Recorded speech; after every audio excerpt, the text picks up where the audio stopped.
I just finished a meeting with FBI Director Comey and my Homeland Security and National Security advisors. The FBI is on the scene and leading the investigation in partnership with local law enforcement. I've directed that the full resources of the federal government be made available for this investigation. We are still learning all the facts. This is an open investigation. We've reached no definitive judgment on the precise motivations of the killer. The FBI is appropriately investigating this as an act of terrorism, and I've directed that we must spare no effort to determine what, if any, inspiration or association this killer may have had with terrorist groups. What is clear is that he was a person filled with hatred. Over the coming days, we will uncover why and how this happened, and we will go wherever the facts lead us. This morning I spoke with my good friend Orlando Mayor Buddy Dyer, and I conveyed to him the deepest condolences of the American people. This could have been any one of our communities.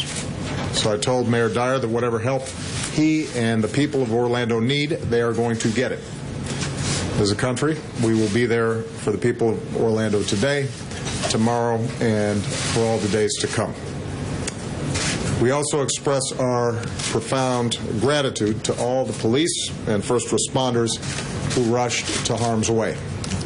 Their courage and professionalism saved lives and kept the carnage from being even worse. It's the kind of sacrifice that our law enforcement professionals make every single day for all of us, and we can never thank them enough. This is an especially heartbreaking day for all of our friends, our fellow Americans who are lesbian, gay, bisexual, or transgender. The shooter targeted a nightclub where people came together to be with friends, to dance and to sing and to live. The place where they were attacked is more than a nightclub. It is a place of solidarity and empowerment where people have come together to raise awareness, to speak their minds, and to advocate for their civil rights. So this is a sobering reminder that attacks on any American, regardless of race, ethnicity, religion, or sexual orientation, is an attack on all of us and on the fundamental values of equality and dignity that define us as a country. And no act of hate or terror will ever change who we are or the values that make us Americans. Today marks the most deadly shooting in American history. The shooter was apparently armed with a handgun and a powerful assault rifle. This massacre is therefore a further reminder of how easy it is for someone to get their hands on a weapon that lets them shoot people in a school or in a house of worship or a movie theater or in a nightclub. And we have to decide if that's the kind of country we want to be. And to actively do nothing is a decision as well. In the coming hours and days, we'll learn about the victims of this tragedy. Their names, their faces, who they were, the joy that they brought to families and to friends, and the difference that they made in this world. Say a prayer for them, and say a prayer for their families.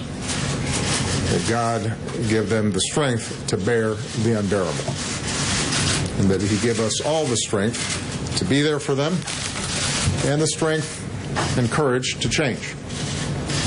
We need to demonstrate that we are defined more as a country by the way they live their lives than by the hate of the man who took them from us. As we go together, we will draw inspiration from heroic and selfless acts. Friends who helped friends, took care of each other, and saved lives. In the face of hate and violence, we will love one another. We will not give in to fear or turn against each other. Instead, we will stand united as Americans to protect our people and defend our nation and to take action against those who threaten us. May God bless the Americans we lost this morning. May He comfort their families. May God continue to watch over this country that we love. Thank you.